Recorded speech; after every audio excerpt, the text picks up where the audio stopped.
15 अगस्त 1971 रात के करीब 1 बजे चटगांव बंदरगाह गहरी नींद में डूबा था। पाकिस्तानी सेना जश्न में डूबी थी। उन्हें खतरे का कोई अंदाजा नहीं था। इन जहाजों में भरा था हथियार, गोला बारूद और मौत। सुरक्षा इतनी कड़ी थी कि एक परिंदा भी पर नहीं मार सकता था। लेकिन अचानक पानी में हलचल शुरू हुई और फिर एक के बाद एक जोरदार धमाके। लोहे के ये जहाज ताश के पत्तों की तरह बिखरने लगे। हवाई हमला, हवाई हमला! उन्हें लगा भारतीय वायुसेना ने हमला कर दिया। लेकिन आसमान में कोई दुश्मन नहीं था। लेकिन आसमान पूरी तरह खाली था। ना आसमान में, ना पानी के ऊपर। तो फिर दुश्मन था कौन? यह कहानी किसी भूत की नहीं, बल्कि उन निडर नौजवानों की है। मार्च 1971 पूर्वी पाकिस्तान में हालात बिगड़ने लगे। मार्च 1971 जब हालात बेकाबू होने लगे, ऑपरेशन सर्च लाइट, एक ऐसा नरसंहार जिसने सब कुछ बदल दिया। ढाका से गांवों तक मौत का सन्नाटा छा गया। लाखों लोग जान बचाने के लिए भारत की ओर भागने लगे। भारत के सामने एक बहुत बड़ी चुनौती खड़ी थी। भारत के सामने एक बड़ी चुनौती खड़ी हो गई। सीधे युद्ध करना संभव नहीं था।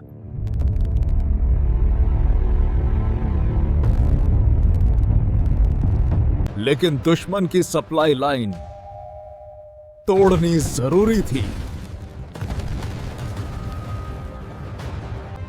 यहीं से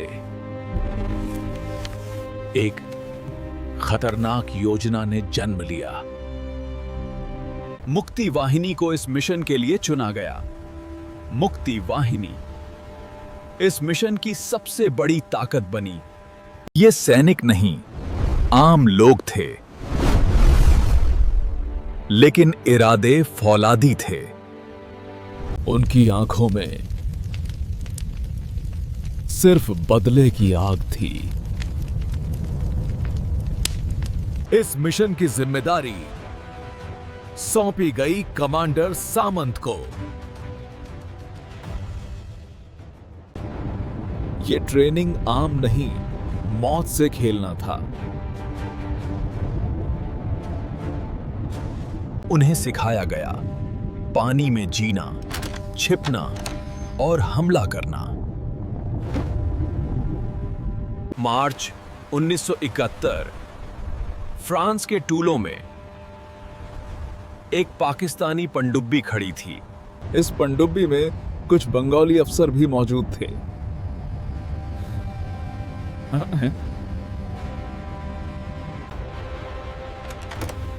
जब उन्होंने रेडियो पर अपने देश की खबर सुनी, अब और नहीं, उन्होंने फैसला कर लिया बगावत का।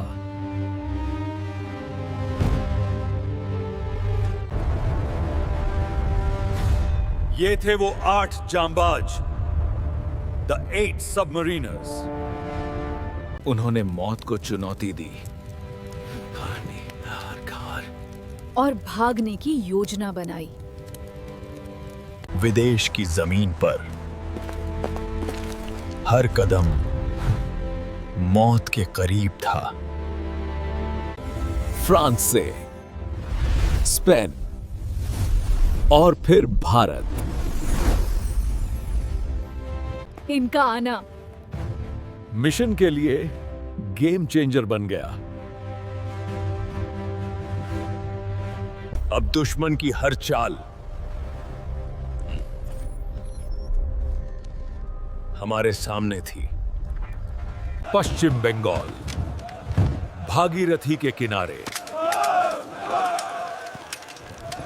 कैंप प्लासी।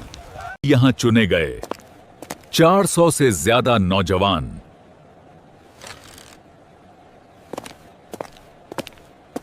शर्त सिर्फ एक थी, डर नहीं होना चाहिए।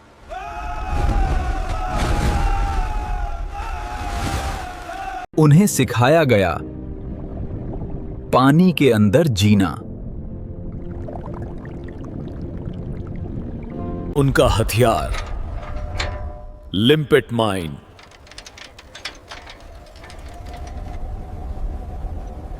उन्हें इसे जहाज के नीचे चिपकाना था। टाइमर कभी भी बदल सकता था, यही सबसे बड़ा खतरा था।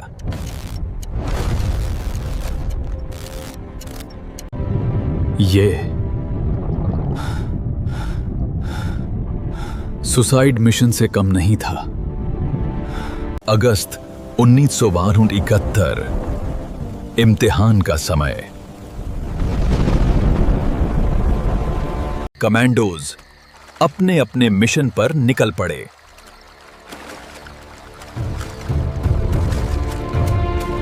कमांडोज अपने टारगेट के पास छिपकर इंतजार कर रहे थे। दिन में वो मछुआरे बन जाते थे और रात में दुश्मन की हर हरकत पर नजर रखते थे। उन्हें इंतजार था एक खास सिग्नल का। यह सिग्नल आता था आकाशवाणी से।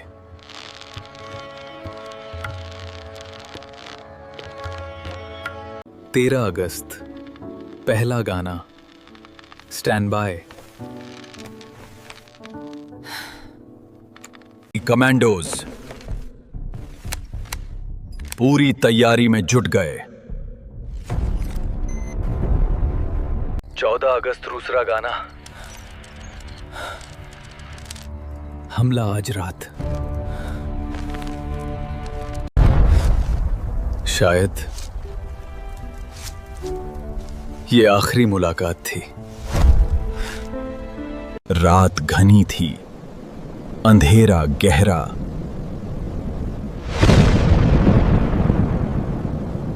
उन्होंने शरीर पर तेल लगाया ताकि पकड़ में ना आए। सिर्फ एक पाइप और मौत से लड़ाई।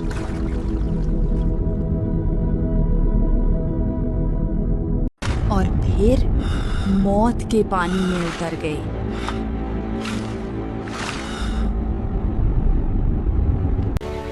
हर पल खतरा सिर पर मंडरा रहा था।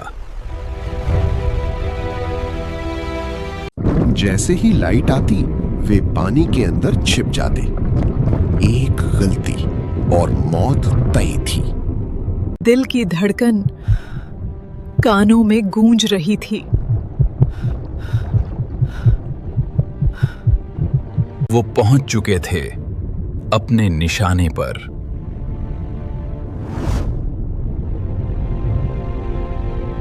हर कदम बेहद सावधानी से। लिम्पिट माइन चिपका दी गई और फिर मौत चिपका दी गई। बड़े जहाजों पर कई माइंस लगाईं। एक नहीं, कई माइंस। 45 मिनट, बस इतना ही समय।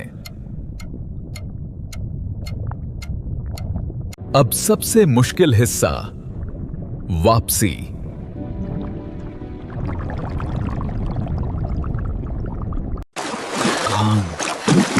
लेकिन रुकना नहीं था।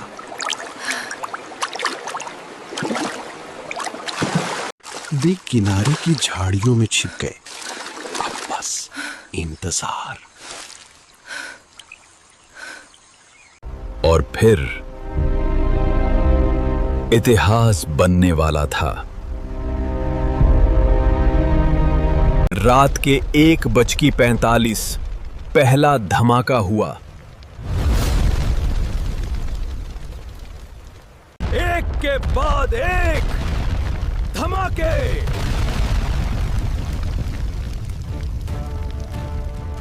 पूरा बंदरगाह आग और धुएं में समा गया।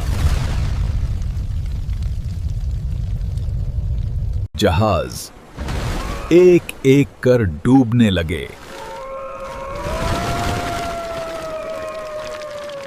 पानी में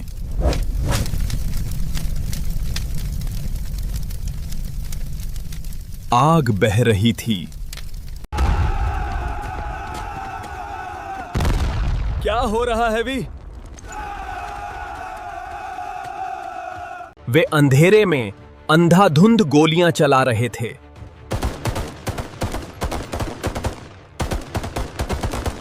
दुश्मन?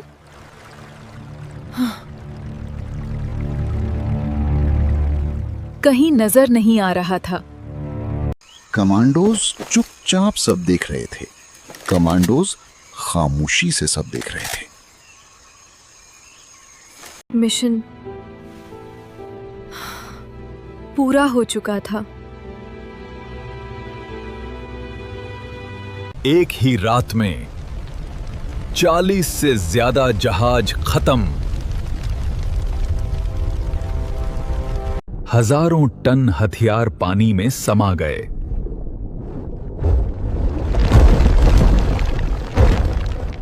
सप्लाई लाइन पूरी तरह टूट गई।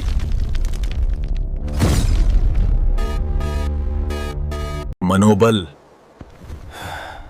पूरी तरह टूट चुका था। दुनिया को पता चल गया ये संगठित युद्ध है। दुनिया को समझ आ गया ये एक संगठित युद्ध है। इस ऑपरेशन ने युद्ध का रुख बदल दिया। दिसंबर तक दुश्मन कमजोर पड़ चुका था। 16 दिसंबर सरेंडर का दिन।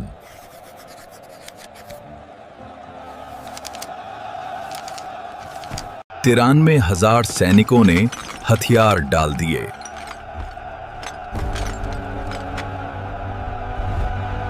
ये जीत उन अनजान नायकों की थी जिन्होंने खामोशी से इतिहास बदल दिया।